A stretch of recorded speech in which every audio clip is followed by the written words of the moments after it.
오늘은 제가 우리 태국에 갔다 와서 뭐 당연히 거기 갔다 온 얘기를 좀 하고 싶은데요.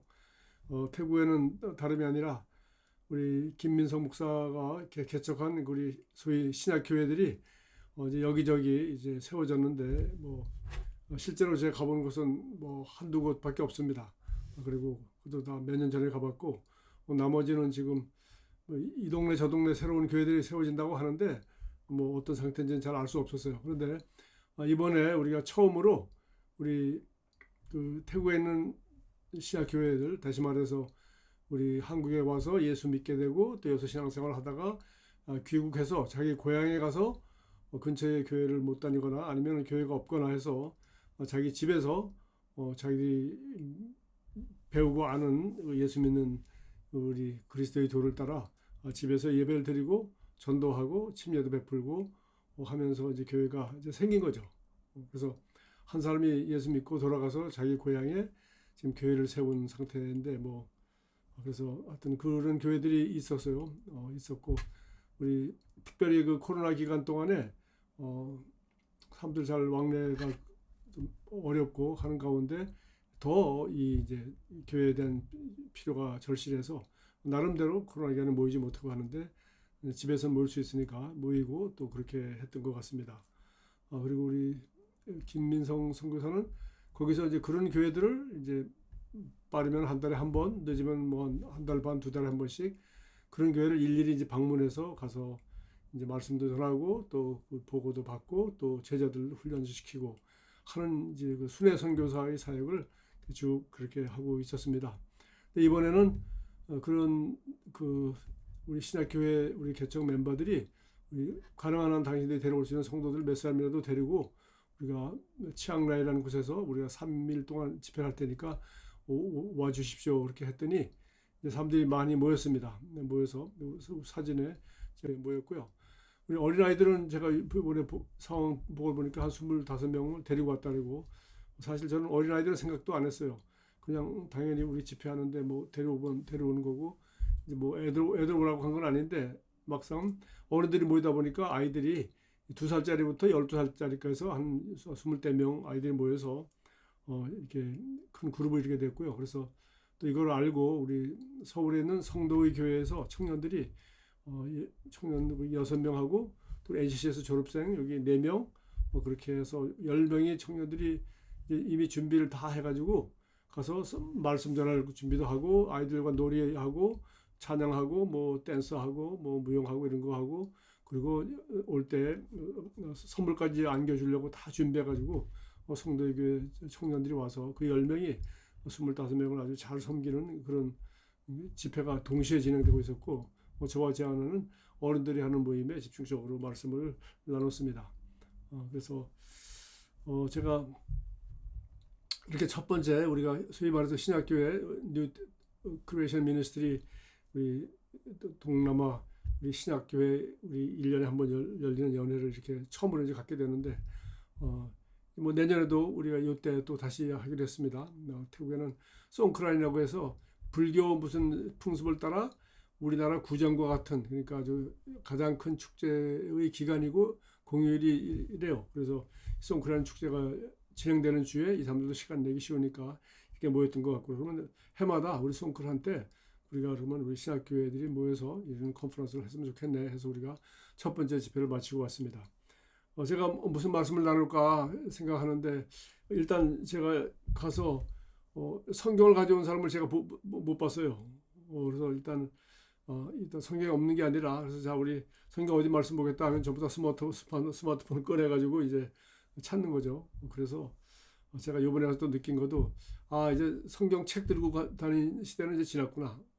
하여튼 그래서 책은 안 가져가고 그냥 스마트폰만 들고 다니는 그런 것 같아요. 그리고 또 그래서 제가 스마트폰 다 저도 보고 설교를 했고요. 그러면서 제가 뭐 그 수준들을 잘 알 수가 없어서 이 사람들이 뭐 한국에서 예수를 믿고 신앙생활을 도대체 어느 정도 무엇을 어디까지 하다가 갔는지 뭐 말씀 어느 정도 아는지 또 실제로 어떻게 되는지 뭐 전혀 모르는 상태라서 아주 수준을 낮춰서 가장 쉬운 얘기를 해야 되겠다. 그렇게 해서 제가 하는 그 메시지와 제 관심이 또 가만히 들여다보니까 이분들에게 내가 이제 구원받은 성도들이고 이제 교회로 모이고 있는데 그래서 기본 교리, 우리 그리스도의 기본 교리 그 6가지 있지 않습니까? 그거는 그래도 대충 누구나 조금씩 배우지 않았겠나 싶어서 우리 죽은 행실에서 회개함, 그래서 회개하고 하나님을 믿으면 이제 우리 구원받는 거죠. 그다음에 침례를 받고 그다음에 이제 죽은 자의 부활과 영원한 심판, 5가지인데 거기다가 추가한다면 우리가 안수, 이렇게 되면은 결국 우리가 이 4가지는 다 5가지 다 아는 거 아니겠어요? 죽은 행실에서 회개해야 구원받고 하나님을 믿으니까 이제 믿음으로 우리가 구원받은 거고, 그다음에 이제 앞으로 믿음으로 살고, 그다음에 우리가 부활할 것과, 그리고 우리가 하나님 앞에 가서 그리스도의 심판대 앞에 서리라, 이것도 알고, 그러나 이제 믿었으면 또 침례를 받고, 그러면 이제 제대로 이제 그리스도의 제자로서 배우고 훈련이 되면은 드디어 안수받고 또 파송되어서 자녀가 다 자라서 결혼을 하여서 새로운 가족을 이루듯이, 우리도 이 정도만 알면은 또 다른 곳에 가서 얼마든지 우리 태국에서 일어나는 것과 같은 성도 한 사람이 예수 믿고 고향에 돌아가서 교회를 하나를 개척하는 이런 일이 실제로 일어나는구나 해서 제가 이 6가지 교리에 대해서 간단한 그림을 그려주고, 우리가 하는 일이 결국 이거다, 결국 이거고, 우리 천국 가서도 이거 가지고서 다 결론이 날 것이고 우리가 하는 일도 이거다 하는 그런 얘기를 함께 나눴어요. 그런데 중간은 중요한 거는 침례받은 성도들이 우리가 다른 사람을 내 제자로 만들어서 파송할 때, 안수하여서 파송할 때까지, 그리고 우리 신앙생활이라는 것이 개인과 혹은 가정과 그리고 교회에서 어떻게 되어지는가, 그걸 가만히 생각해 보니까 사실 예수님은 3년 반 동안 이렇게 제자들 한 20여 명을 데리고 다니면서 수많은 가르침이 있었고, 또 표적과 기사가 나타나는 여러 가지 집회도 있었고, 그런 것이 사건 기록은 성경에 많이 되어 있어요. 중복되어 있고 많이 되어 있습니다. 그러나 예수님이 무슨 그 바리새인들과 논쟁을 한다거나 뭐 아니면은 뭐 이런 얘기는 그냥 사건으로서 지나가는 것이지 그것이 굉장한 뭐 의미가 있는 건 아니거든요. 그래서 결국은 예수님께서 제자들을 철저하게 내가 이런 말씀들은 가르쳐야지, 우리가 성경 66권을 내놓고서 성경에 이건 중요합니다, 이건 중요합니다 하고 목사들이 평생 66권을 가지고서 설교를 하고 살지 않습니까? 그래도 성경의 세계는 무궁무진하기 때문에 설교라는 것은 끝이 없고, 또 해도 자기 성경 일부분밖에 못 하잖아요. 그런데 예수님께서 남기신 설교가 과연 얼마나 되는가? 근데 가만히 생각해 보니까 결국은 예수님이 남긴 설교, 말로 하신 거 가장 긴 게 마태복음 5, 6, 7장이에요. 소위 말해서 우리가 산상수훈, 거기 5장에 나오지 않습니까? 5장은 산상수훈이고, 나머지 그때 우리 여러분 성경 보면 5, 6, 7장이 몽땅 빨간 글씨로 되어 있어요. 그러니까 예수님이 설교하신 내용을 거다가 집중해서 갖다 놓은 거예요. 그러니까 예수님이 가르치면 사실 마태복음 5, 6, 7장에 다 끝나는 거예요. 나머지는 그냥 엑스트라로 여기저기 들어간 거지, 주님이 가르치신 내용이 아주 적습니다. 그래서 나도 그래, 이 성도들이 뭘 배웠는지 모르지만은 도대체 나도 그걸 뭐 알 길이 없고, 뭐 성경 실력을 테스트한 것도 아니고, 또 예성고등학교를 졸업 맡았으면 우리가 졸업생들에게 우리가 요구한 게 있으니까 최소한도 요건 배워가지고 왔겠지 하고 내가 짐작하는데, 자고는 이런 아무 개념이 없이 그러면 돌아가서 어떻게 이 사람들이 가정교육을 할 수 있을까, 그런 생각을 하다가 제가 얻은 결론이, 그래, 예수님이 가르치면 결국 산상수훈에 그 5, 6, 7장에 나와 있고, 그걸 또 줄인다면 산상수훈 그 팔복에 들어갈 수 있을 건데, 결국은 가만히 생각하니까 저는 오늘 여러분에게 나눠주는 거 제목 말씀 것처럼 그리스도께서 너희를 사랑하신 것 같이, 결국은 이 사도 바울이 하는 얘기거든요. 사도 바울은 그 예수님 따르는 그런 제자도 아니었지 않습니까?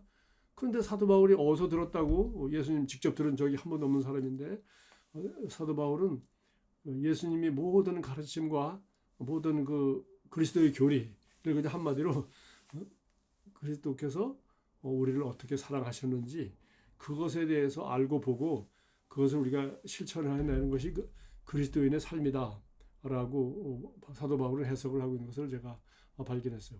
사실 기독교란 말은 성경에 있는 말도 아니고 나중에 만드는 말이죠. 우리가 만드는 크라이스트 교, 그리스도의 가르침, 이게 기독교가 아니겠어요? 근데 사실은 우리 성경에 나와 있는 첫 번째 기독교인은 the way, 그 도를 따르는 사람, 이런 뜻이죠. 그 길, 도라고 되어 있는데 사실은 그 길이죠. the way. 그래서 그 길, 그 길이 뭐예요? way라는 것은 삶의 방법을 얘기해. 그렇게 사는 사람들이란 뜻이에요. 그렇게 누구처럼 사는 거? 예수님처럼 사는 사람들이란 뜻입니다. 기독교의 원래 이름이 뭐예요? 성경에 그들을 그 도를 따르는데 그보다 더 way를 따르고 그 길을 따르니라고 되어 있고 헬라어도 마찬가지 그 길을 따르니로 되어 있어요. 그러다가 한자말로 도라고 쓴 거예요. 길도자. 그렇지 무슨 우리 무슨 도 닦았다 하는 그런 도가 아니에요. 그냥 길 닦았다. 그 길이란 뜻이에요. 그 길이 뭐예요? 예수님이 살아가는 그 길. 십자가 지고 부활하신 그 길. 예, 그냥 그걸 가지고 쉽게 해서 십자가 지시고 부활하신 모든 내용을 그냥 하나님의 사랑이 그렇게 표현됐다고 말한 거예요.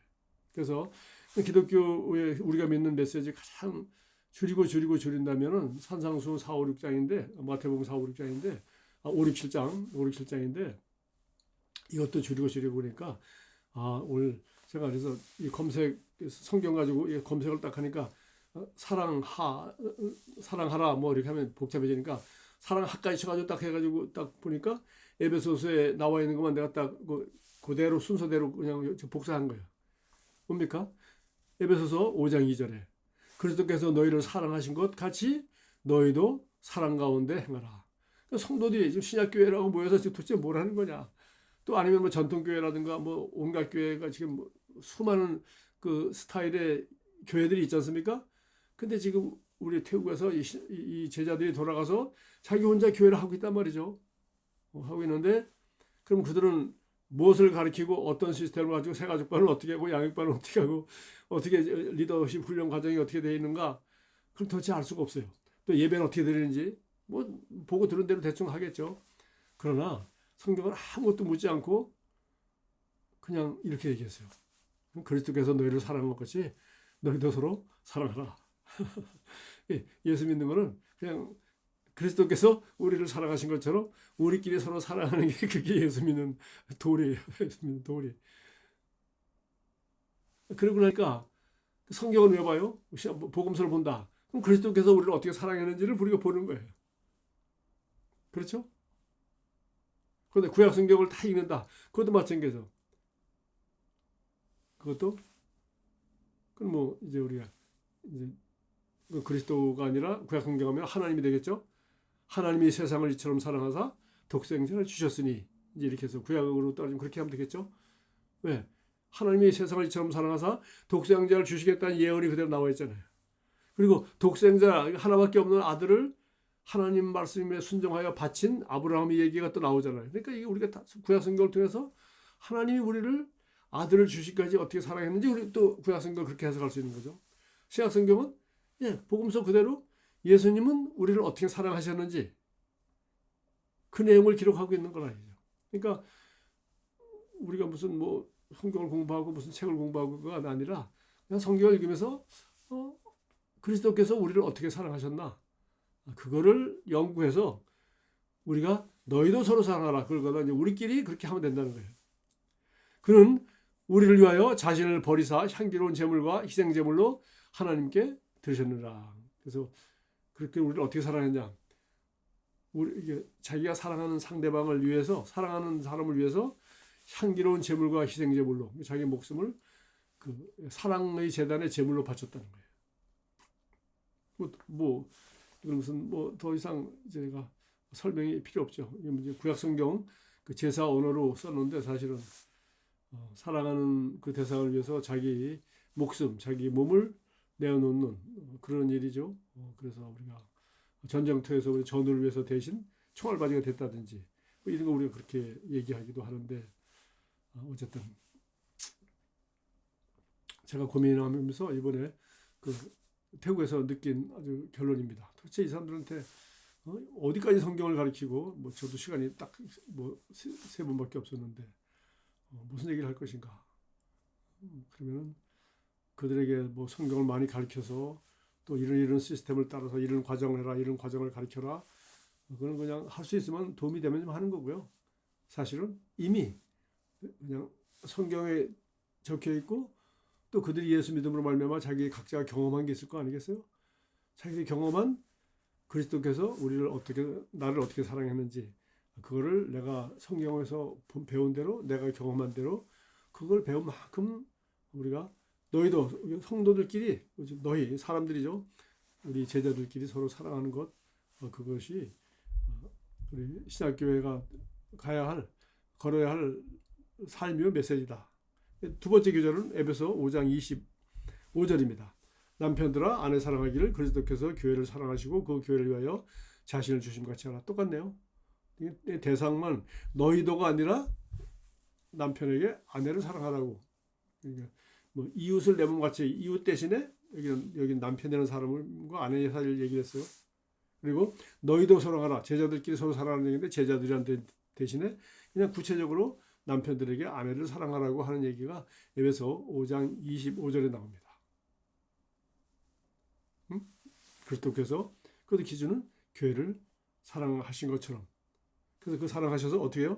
그 교회를 위하여 자신을 주심같이. 이 기준은 똑같아요. 여기 5장 2절이나 5장 25절이나 너희도 서로 사랑하거나 남편이 아내를 사랑하는 것도 똑같이 그리스도께서 자기를 위하여 상대 사랑하는 사람을 위하여 자신을 주심같이. 또 에베소 5장 28절 뭐 같은 얘기입니다. 이와 같이 남편들도 계속 남편에 대한 얘기죠. 아내 사랑하기를 자기 자신같이. 이번엔 또 그리스도께서 교회를 사랑하신 것 같이라고 안 하고 이번에는 자기 자신을 사랑한 것 같이. 자기 자신같이. 자기가 자기를 사랑하는 것처럼 한 단계 낮췄어요. 자기를 사랑하는 것처럼. 저는 이거 볼 때마다 참 하나님 감사해요. 그리스도께서 교회를 위하여 그리스도께서 자신을 주신 것 같이 그런 사랑을, 그게 뭔지도 모르니까 하나님이 알게 수준을 낮췄어. 네가 네 몸 생각하는 것만큼 아내를 생각해봐 이놈아. 그래서 자기 자신을 사랑하는 것 같이 해봐라. 그래서 참 감사한 일인 것 같습니다. 그리고 그러지 못한다는 걸 자신이 너무 잘 알죠. 자신 저번 잘 알지만 어쨌든 주님은 그렇게 말씀하신 거 참 아름답고 감사한 일이에요. 그리고 거기다 더 쉽게 얘기했어요. 자기 아내를 사랑하는 자는 자기를 사랑하는 것이니라. 그랬어요. 자기 아내를 사랑하는 자기를 사랑하는 것이니라. 이제 우리가 나이가 들어서 그런지 누가 뭐 싱거운 얘기를 이렇게 더러더러 올리는 걸 제가 어디 유튜브에서 어디 가서 봤어요. 그랬더니 70대의 성공은 건강하면 성공이래요. 70대를 건강하게 지내면 병 하나 안 앓고 그냥 건강하면 그건 지금 아주 성공을 하고 있대요. 80대 성공은 자기 아내가 지어주는 밥을 먹고 있으면 그 성공이래. 아시겠죠? 그래서 80이 넘었는데 부인이 밥 해준 거 먹는 그 정도, 둘이 그야말로 80이 넘도록 둘 다 지금 살고 있다는 얘기 아닙니까? 그다음에 90대 성공은 90대의 성공은 전화하는 친구가 있으면 성공이래. 다 죽고 혼자 남아서 전화하는 친구가 없다는 거예요. 그럼 이제 전화하는 친구가 있으면 이 사람은 성공하고 있다는 거예요. 왜? 자기도 죽지 않고 친구도 있고. 다 죽고 혼자 남았다. 그러면 이제 그것도 성공이 아니라는 거예요. 100세의 성공은 뭐냐? 아침에 눈을 뜨면 그 성공이래. 죽지 않고 살아있으니까. 그래서 내가 지금 무슨 얘기 하냐면은 80세의 성공은 아내가 지어주는 밥을 먹는 것이다. 그래서 내가 가만히 생각하니까 너는 제 공감이 가요. 정말 제가 80대 제 아내가 사모님이 밥을 해주는 걸 먹으면 진짜 그 성공이겠다. 그리고 또 그렇습니다.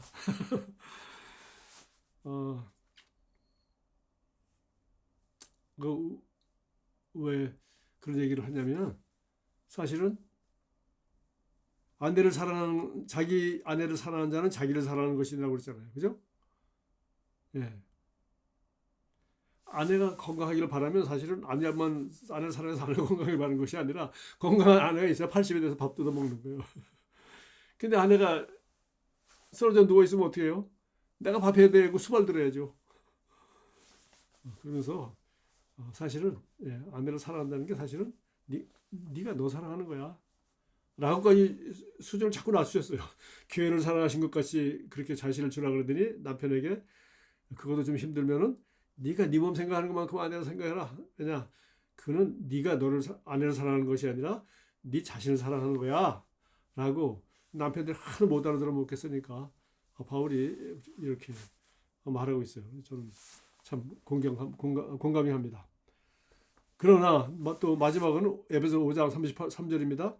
그러나 너희도 각각 자기 아내 사랑하기를 자신같이 하고 아내도 자기 남편을 존경하라. 그래서 뭐 아내에 대해서는 맨 마지막 한마디밖에 부탁 안 하고 우리 남편들에 대해서는 하도 불안하신지 계속해서 수준을 낮춰가면서 사랑이 무엇인지를 가르쳐주고 있어요.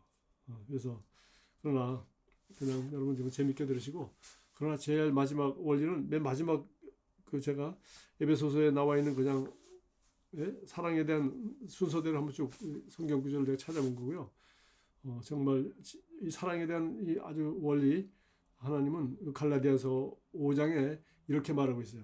형제들아 너희가 자유를 위하여 부르심을 입었으나 그러나 그 자유로 육체의 기회를 삼지 말고. 그러니까 우리가 그리스도 안에서 우리의 자유입니다. 이제 정죄함이 없습니다. 생명의 성령의 법에서 죄와 사망의 법에서 해방되었고 자유죠. 근데 생명의 이 성령의 법으로 우리가 따라 삽니다. 그러면서 이제 자유만 강조하는데 사실은 이 그리스도인의 자유는 참 무서운 자유예요. 뭐예요? 우리 아담과 하와가 받은 자유와 같은 거예요. 그 자유 가지고서 죄 저지르고 그 좋은 동산에서 모든 거 다 짓거라고 그랬는데 손대지 말라는 걸 갖다 손대는 이런 범죄하는 자유로 그만, 범죄하기도 힘든데 범죄하는 자유로 썼거든요.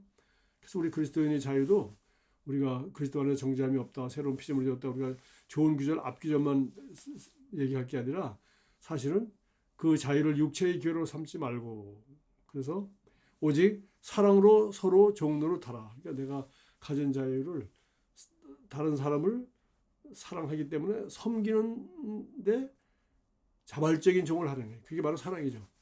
강요해서 하면 그건 종입니다. 그러나 내가 자발적으로 사랑의 종이 되면은 그건 그리스도의 사랑을 우리가 그렇게 표현하는 거죠. 그래서 겸손도 그런 것이고, 내가 원래 못나서 바닥에 있으면 그건 겸손이 아니에요. 근데 내가 당연히 이 정도는 누려도 되는데 내가 그걸 내려놓고 예수님께서 하늘 보좌를 버리시고 이 땅에 종의 모습으로 오셨듯이 우리도 내 권리와 내 주장을 다 취하지 않고 그걸 다 내려놓고 서로 종로 타라. 그 사람이 내가 낮아서가 아니라 그냥 나를 항상 밑에서 종로로 타는 거죠. 그래서 우리 영어의 성경에 언더스탠드란 말이 재밌죠? 언더스탠드요. 다른 사람 밑에 서는 거예요. 어떤 사람이 스탠드 서 있으면은 언더스탠드는 그 사람 밑에 서 있어서 그 사람의 입장이 되어보는 거예요. 그러니까 언더스탠드예요.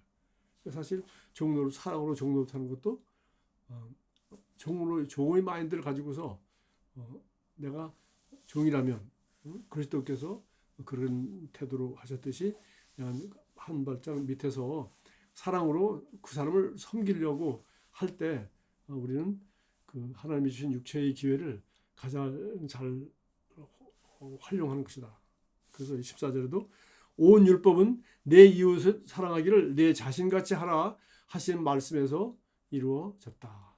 구약성경 다 온 율법은 내 이웃을 사랑하기를 내 자신같이 하라. 똑같은 얘기네요. 이제 드디어 여기 이제 이웃이란 말이 처음 나옵니다. 지금은 그냥 너희도 제자들끼리 남편분과 아내에게 얘기하고 그다음에 이렇게 개인적인 코치를 하시다가 맨 마지막에 가서는 구약성경 전체를 요약한 것은 뭐라고요? 내 이웃 사랑하기를 내 자신같이 하라 하신 말씀에서 이루어졌다. 그래서 예수님이 그 요한복음 17장의 마지막 기도도 보면은 그들이 서로 사랑하게 하소서 하는 게 예수님이 제자들을 위한 마지막 기도예요. 그게 예수님이 그 십자가 지기 전에 한 마지막 기도도 그렇게 나와 있고, 그래서 제가 특별히 사랑에 대한 설교를 하지는 못했습니다만은 지금 이 사람들이 거기서 뭘 배우고 누가 성경 가르칠 만한 사람도 없죠. 이제 여기서 갓 예수 믿고 돌아가서 고향에 교회를 개척했으니까 그래도 성경을 많이 알아서가 아니라 또 무슨 여러 가지 과정을 배워서가 아니라 그러네, 우리 예수님이 우리에게 이거 배워야 된다, 이렇게 해야 된다라고 한 거는 성경을 연구할 필요도 없고 어떻게 어디 배울 필요도 없네. 그냥 내가 너희를 사랑한 것 같이 너희도 서로 사랑해. 그래서 그거는 우리가 관심만 갖고 노력만 하면 누구나 끝없이 배울 수 있고 발전할 수 있다고 생각해요. 물론 성경도 배우고 기도도 하고 훈련도 받고 뭐 다른 우리가 하는 이 과정으로서 이것도 있으면 좋지만 또 이거 하나도 없어도 아무것도 없어도 그들은 그야말로 신약 성경 한 권만 가지고도 복음서 한 권만 가지고도 그리고 내가 너희를 사랑한 것 같이 너희도 서로 사랑하라. 나는 이 말 한마디만 듣고 있어도 평생 그리스도에서 신앙생활하고 전도하고 삶의 모범이 되고 제자를 만드는 제자가 되고 주님께서 이 세상 맡긴 일 다 하는데도 부족함이 없는 성경 말씀이다 하는 생각을 제가 하게 되었어요. 참 제가 돌아와서 그렇지 우리 기독교는 무슨 성경 가르치는 교회가 아니야. 그래서 지금 제가 생각하니까 우리가 개신교의 그 500년 장점과 단점이에요. 천주교는 성경 뭐 가르치지도 않았고 그냥 예식만 참석하게 하고 천주교는 그렇게 만들었잖아요. 그러나 드디어 이제 루터가 종교개혁하면서 이제 성경을 갖다가 독일 사람들도 읽을 수 있도록 라틴어로 돼서 아무도 모르고 신부들밖에 모르던 그 암흑의 시대를 지나서 이제는 누구든지 성경을 가질 수 있는 신학교회가 열렸어요. 그리고 이제 인터넷이 돼서 이제는 누구나 손바닥에 넣고 찾아볼 수 있는 시대가 됐어요. 그래서 우리는 그러고 보니까 성경이 우리에게 들려짐으로 말미암아 우리는 이 두껍고 무거운 어마어마한 책이거든요. 66권 어마어마한 책이에요. 정말 이게 평생 연구해도 어려운 책이에요. 그 연구한다고 될 문제도 또 아니에요. 영감으로 써있기 때문에 뭐 헬라어를 알고 히브리어를 알고 뭐 신학 공부 박사를 해도 성경 책 쓴 사람들 읽으면 진짜 읽을 게 별로 없어요. 별 필요가 없어요. 그렇게 연구해야 되는 책이 아니에요. 그러나 차라리 깨끗한 마음으로 그냥 아무데나 딱 펴놓고 읽으면은 박사가 아니라도 그냥 하나님이 이 영감으로 쓰여진 말씀이라는 게 그냥 와서 가슴에 와 닿지 않습니까? 그런 책인데 우리 개신교는 우리 성경을 목사들이 끝없이 가르치는 바람에 그냥 완전히 그냥 공부하는 학생을 만들었구나. 제자를 만드는 게 아니라 학생을 만드는 거야. 근데 학생은 뭐만 없으면 좋아요? 수업료 안 내고 시험만 안 보면 좋죠. 근데 이런 시험도 안 보고 수업료도 안 내. 그러니까 세상에 게으른 학생이 개신교 신자예요. 성경만 맨날 공부해. 그리고 나가서 삶을 살질 못해. 그래서 내가 좀 죄송합니다. 그런 생각을 제가 하면서 그래 우리 태국에 나는 뭘 어디까지 배우는지 모르지만 이분들이 이제 앞으로 우리 내년에 또 가보면 알죠. 이 영혼이 구원되고 사람들이 이렇게 교회가 하나님의 역사로 성경적인 모습으로 발전해 나간다면 그것은 다른 것이 아니라 배운 것은 아주 적지만 그들이 그리스도께서 너희를 사랑한 것이 너희도 서로 사랑하라. 나는 이 말씀을 따라 더 웨이 그런 삶을 살면은 그런 교회들이 되지 않을까 그런 생각들을 제가 태국 성도들을 만나고 돌아오면서 계속 하게 되었어요. 감사합니다.